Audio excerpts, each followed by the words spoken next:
Hi, my name is Gwendolyn Lambert Smalls, and I am with Shall the Bough Break podcast. Tonight's podcast is HBCU caught up in the Havana Syndrome Matrix. So, for those of you who don't know what HBCU stands for, it stands for Historical Black Colleges and Universities. We don't have many. We used to have thousands, and now we only have a few thousand because of the falling out of money not being allocated to go to these colleges. And for those of you who don't know what Havana Syndrome stands for, and they're predominantly black schools. And for those of you who don't know what Havana Syndrome matrix is the frequency that I hear every day in my ears. It's constantly buzzing my ears every single day. And my tongue hurts and my head hurts because it's whining all the time. That's what that is. Obama called it Havana Syndrome in 2016 when he went to Cuba, and Biden signed it into law in 2021. But it's only for military people who've been in the embassy or been on Kamala Harris's plane. Those are the only ones who are able to get compensation as well as mental health therapy. But I'm not. But today I'm talking about the matrix. The Henrietta Lacks is coded around my family. And when I was a little girl, to start out by naming the schools, when I was a little girl, I asked my dad for a dog. And he gave us a dog, and we called him Frisky. I didn't find out until maybe 4 years later when I met my cousin Ron in 2021 that Frisk University is coded around Frisky. And knowing that her cancer cells could possibly provide the financial support that these colleges needed, they called it me around that.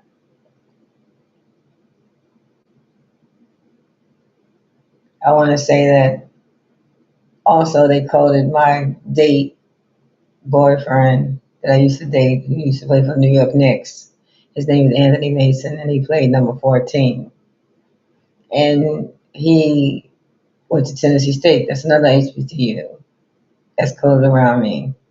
Like I said, with my husband's coding of October 31st, 64. October is when Henrietta died. 31 is when she was 31 years old. And 64 was when her cancer cells were sent to space by the government, U.S. government, without the family consent or knowledge.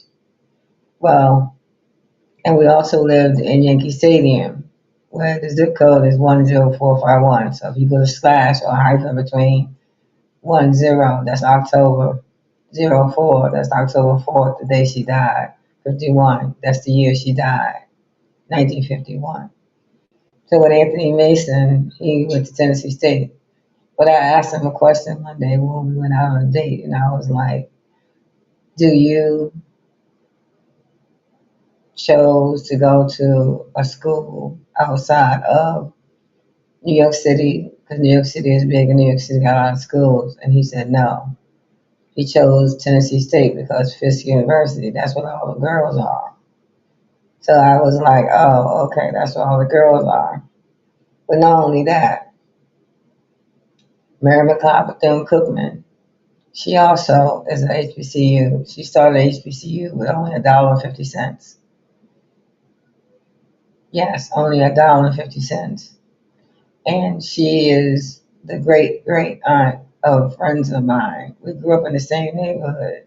So we got Fisk University, we got Tennessee State, now we got Bethune Cookman. Bethune Cookman was a young black woman who was in politics. She also was very close to Roosevelt, Eleanor Roosevelt. They were really good friends. She started the pension fund, the United Negro Women's Fund. She started voting rights for black women. She did a lot. And one day my sister came home and she said, y'all would never believe what Nikki told me today in class, what she did in class today, because everyone had to come with a project.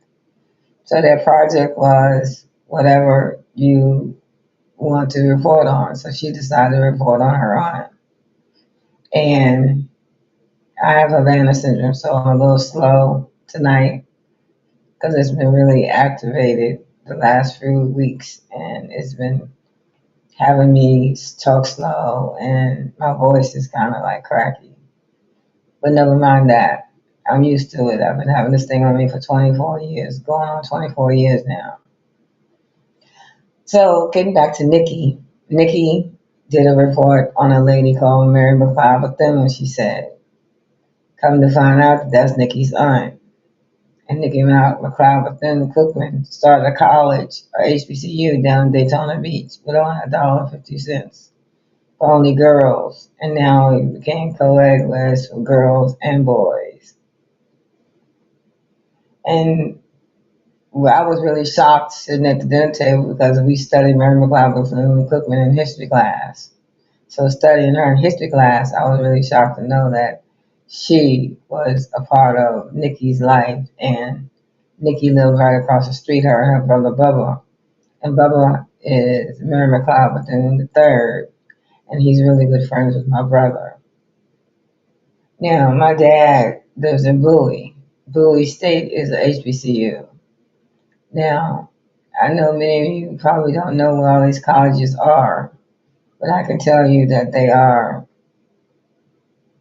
in every state that you can find as an HBCU, basically. How did HBCU start? HBCU started because they wouldn't allow black people to go to school. So black people who were free slaves started HBCUs to teach us how to read, write, do math, and science, because that is what was popular during that time, as well as that is what is the most of the jobs required. And thanks to Mary McLeod Bethune Cookman, she got a lot of black people jobs working with unions. So HBCUs are a very vital resource in our community for black people. Now it's mixing with different races, but it's definitely predominantly black people. My dad lives in Bowie State, and he lives in not Bowie State because Bowie State is HBCU. He lives in HBCU State, Maryland, which is where Bowie State is, in Bowie, Maryland. And most of my friends who I went to school with, they are all graduates of HBCUs. Now, if you ever watched the Bill Cosby show, Bill Cosby, I wrote my book, Shall the Bough Break, and I wrote about Felicia Rashad. And I want to get on that. That's a little off subject. Because Felicia Rashad used to call my call service looking for her hairstylist. His name was Finney. So I wrote about Felicia Rashad in my book, not knowing that what happened to Malcolm Jamal Warner would make me reflect on that. Now, most of my friends graduated from HBCUs, and they're second and third generation HBCU students. They all have children or mother went to or father went to an HBCU. Unfortunately, I didn't get a chance to go to an HBCU. I wanted to go to an HBCU, but I didn't know my life was coded around HBCUs. So therefore, I wouldn't be able to go to an HBCU, but I can be coded around an HBCU, which is HBCU, Historical Black College and Universities. And Bill Cosby's family was built on that show, was about historical black colleges and universities. Each one of the shows, he listed at least one or two HBCU college in his program to show you that HBCU students do well, they become very successful because he was a doctor and she was a lawyer, and they can raise a wonderful family and have wonderful friends. Generations, they had 3 generations of families on the Cosby Show. And my sister brought it to my attention that we used to watch the show all the time, and I remember when we were kids, we used to go and hang out with our friends across the street because we lived in a cul-de-sac with our friends and their families, and we used to watch them watch the Cosby Show, and then the next day we would get up and we would go talk about it. what we saw on the Cosby Show the next day. And to hear what happened to Michael Jamal Warner was very sad. And HBCU colleges are made to educate Black people. They are made to give us an advantage because of the Ivy League schools wouldn't allow but a certain percentage of Black people in their schools. So we had to be in affirmative action. And being in affirmative action, we had to be selected, very selective, to go into school. Now, Brown Voices Board of Ed, I want to get back to being selective. Brown Voices Board of Ed in Farmville, Virginia, my family had a lot to do with that. That's the Supreme Court Justice with Thurgood Marshall in 1954. They call it the Board of Education.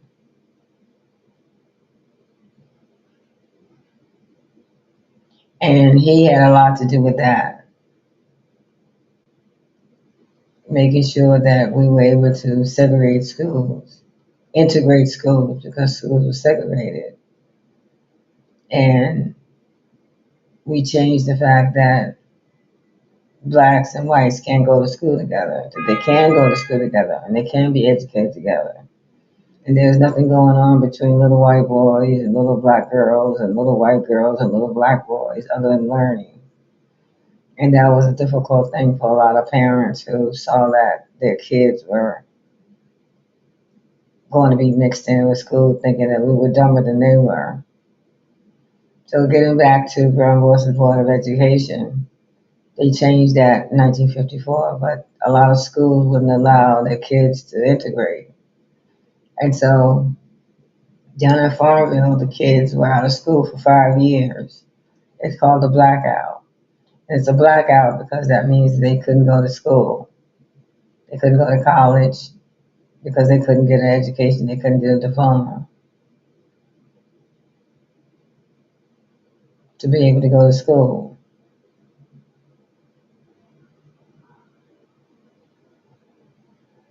So a blackout is when you can't go to school, and a lot of kids didn't graduate. A lot of them moved out of town because they were threatened. That was started out by Barbara Johns. Barbara Johns was a 16-year-old who walked out of school because one of her friends had died in a school bus that the white schools had given to the Black school because they were giving us secondhand everything, secondhand books, secondhand equipment, secondhand buses. And there was a bus accident, so she walked out of school. And that led to the Brown Voices Board of Education, which is part of the Arkansas case that came out of Arkansas. And being selective. Ivy League schools are being very selective. So the affirmative action came from them wanting to pass a law so that Black people can be able to be selected to go to these schools. Most of them can't go to these schools because they have to allow other races to go too, like Spanish, Asian, besides Black people, which makes it very difficult for us to be able to go to school and get a proper education so we can get a job and take care of our family.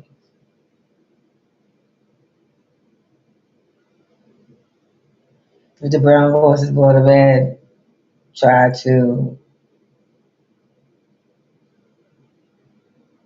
make sure that that happened, but it didn't happen. But eventually it did, and now they're about to segregate schools again and communities with regentification. Our regentrifying our neighborhoods, regentrifying our families, and keeping us away from white people keeping themselves away from us. But I want to get back to speaking on HBCUs. Now, HBCUs is historic Black colleges, but they also have different percentages of other races that do attend their school. You got Howard University, you got Hampton, you got Norfolk State, Virginia State, Spelman, we got Bowie, and my dad, who named my dog Frisky, He's the one that gave him the name Frisky. And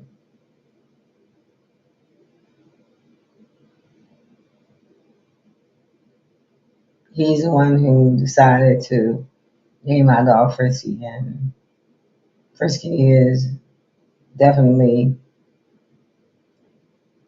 a was a chitty chitty bang bang dog. So if you know what the chitty chitty bang bang dog looks like, that's what Frisky looked like. So do you go to an HBCU? Have you gone to an HBCU? I know you said they're targeting the HBCUs, but they're successful people in the HBCUs. There are successful people in the HBCUs, but I can say that they don't target everyone. They have certain people that they target. Whoever is doing this to me, they have certain people that they target, and of course, they target me because I'm with the Henrietta Lacks family. So of course they're going to target me and my family. And my nephew, who has Havana syndrome, is looking really bad. He looks really bad.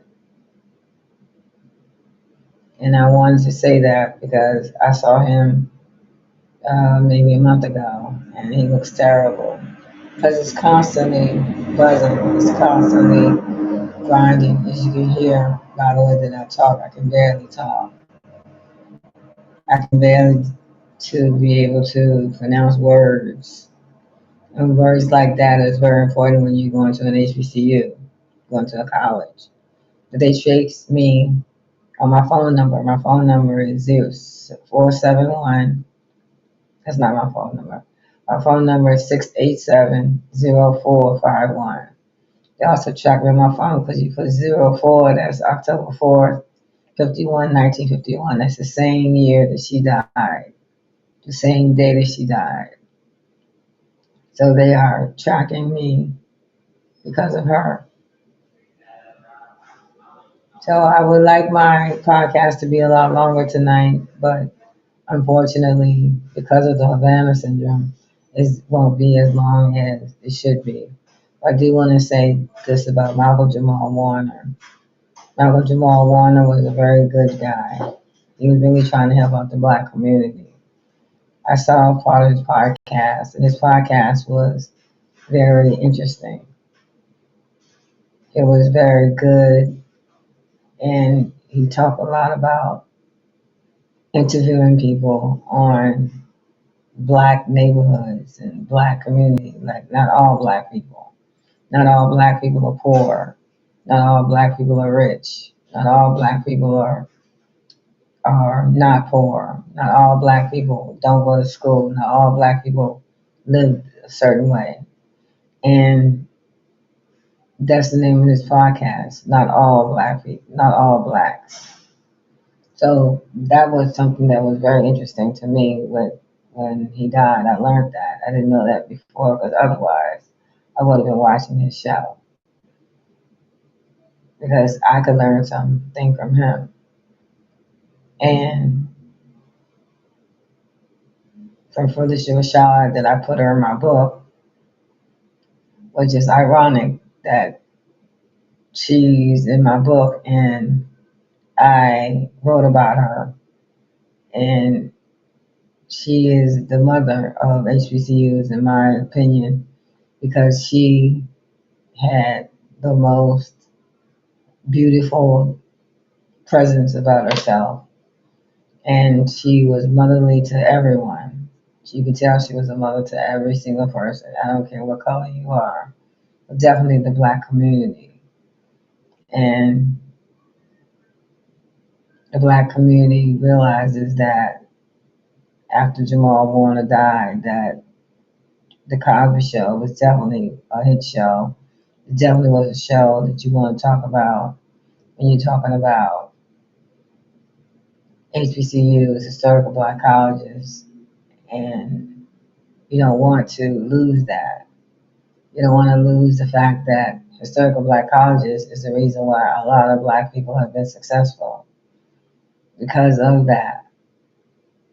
I also want to say that Bill Cosby was definitely did wrong. I believe he was did wrong because of the historical black colleges and because he was trying to represent the black people in a way that no one else did. No one came out with HBCUs, no one came out with colleges that were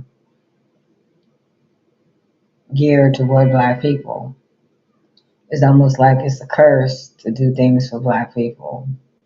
And I feel that this Havana syndrome is definitely a curse because it's definitely doing some strange things to me lately. Now, my dad reminds me of Bill Cosby so much. And my mother reminds me of Felicia Rashad, but she's a little bit more tomboyish. But my dad reminds me of Bill Cosby a lot. The way he talks, the way he does his family, the way he wants us to succeed, the way he wants to be proud of us. Although he's proud of us for what we are, he just wants to be so proud of us to be successful. So we tried, but with the Havana syndrome, it's really hard to do too much. And I want to say that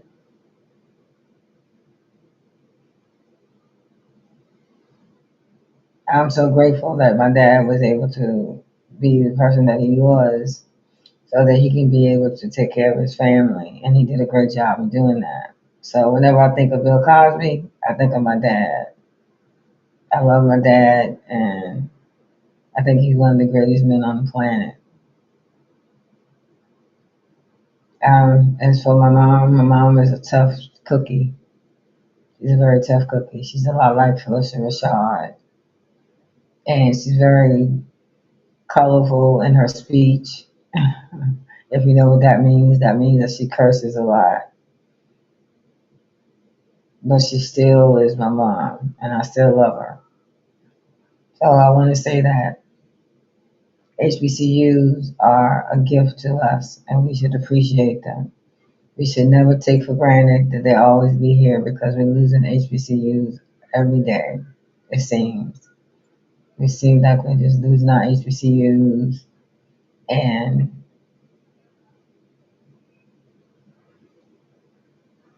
most people don't realize how important a HBCU is to a Black child. It's very important for culture. It's very important for family reunion. It's very important for learning to be with your own kind and what it's like to be with your own kind. It's very important for you to learn what it's like to be with around your own people. There's nothing wrong with being around other people, but it's good to be around your own people so that you can learn your own culture, appreciate your own culture, and grow your culture. And growing your culture meaning that add more to it, add what's already to it, just expand it, let people know that our culture is just as cool as everybody else's culture. And we don't go around shooting and killing each other all day. But the Havana syndrome does. It can make you do that. That's the part about the Havana syndrome some people don't understand, is that it can make you kill people. It can make you hurt people, harm people. And that's why when I look at Chicago and I see what Chicago is doing, it's really upsetting to know that Chicago is always still shooting and killing people out there. It's almost like whenever we have COVID or pandemic or something that keeps us inside, when we come outside, the killing starts all over again. And I don't understand that. I understand it, but I just don't understand how come people are not getting it about the Havana syndrome. Havana syndrome is a frequency that Obama called Havana syndrome when he went to Cuba in 2016. And he must have saw something over there in Cuba, the reason why he called it Havana syndrome. I'm not sure, but I know that I'm part of this matrix, as I can pronounce it correctly.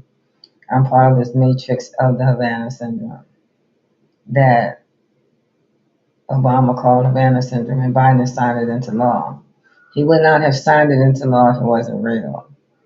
Some people get affected by it, some people don't. Some people get affected by it in a good way, some people get affected by it in a bad way. And I got affected by it in a very bad way. So that's why I came on today to say about HBCUs, They know that the HeLa cancer cells that my cousin Ron Lack's great grandmother, not great grandmother, his grandmother gave to the world. That's the monkeypox, COVID, HIV, cancer drugs. It was sent to the moon in '64, tested in the atom bomb, dog food, tape, cosmetics, hair products, dentistry products, you name it. Oil spills. They even know how to contain oil spills with our cancer cells. That shows you that she is very powerful, and they knew that that is a very powerful cell. And if they were compensated for it, then they would be able to get all the compensation that they should get and receive from that. And that's why I'm bringing it to you tonight about the HBCUs, so that you can know, you can learn, you can teach your children and teach them what they should and should not do, even though they feel it, because it can make you feel like you want to do something. It makes you crave things like ice cream. If you have you ever bought a car and wondered how come your car you never noticed it before until you bought your own car? Those are the things that it can do to you. Those are things that it can make you do, make you feel, and do notice. Notice such things as that. So it also makes you want to do things that are not legal, that are not right, that are not good, that are not true, and blame you for it because no one can say that it's not you because they don't see a frequency. They don't see what you see. They don't feel what you feel. They don't know what you know. And some people are being selected like Michael Jordan, Camilla Harris, Oprah. If you ever wonder why we never have a leader, it's because they try to get our leaders to keep black people down. That's why I wanted to report on the Havana syndrome because I want people to know that. HBCUs has a lot of graduates, people who have graduated, people who've done a lot, people who have succeeded very successful. But it still doesn't stop the fact that there are some few who don't be successful. There are some few who can't be successful and don't know why they feel this way. Why they gotta lay down because they got a headache all day. Why they don't feel this way. Or it can make you rich. It can make you very successful, make you rich, make you very respected in the community, make you a judge, make you a lawyer, make you Elon Musk, make you a Mark Zuckerberg. It can do all those things. And by me talking like this, you can see and hear that this is what the Havana Syndrome had done to me. And so that's why I reported on the HBCUs, because I want the HBCU community to know that this thing is out here. And if it's bothering you, if you can't sleep while you're studying, or you can sleep while you're studying, or you can't, or you forget something, it makes you forget. It also makes you drop things, vertigo, cancer, heart attacks, strokes. It gives you all those things. But besides that, also what's important is HBCU. The HBCU community know this, take heed to it, and know that I'm coded in matrix around the HBCU. And that you might be coded too. You just don't know about your telephone numbers or your zip code or your street address. But HBCUs is what they coded me around in the matrix. So with that, I keep going. So what do? You keep going. You keep relying on your religious, spiritual guidance to guide you. Because HBCUs were tough. We're beautiful, and we're going to keep going. And like to next week, this is the end of my show. Next week, I'll be reporting on a new subject, more about the Havana Syndrome. My name is Gwendolyn Lambert Smalls, and I am with Shall the Bough Break podcast. You have a great evening.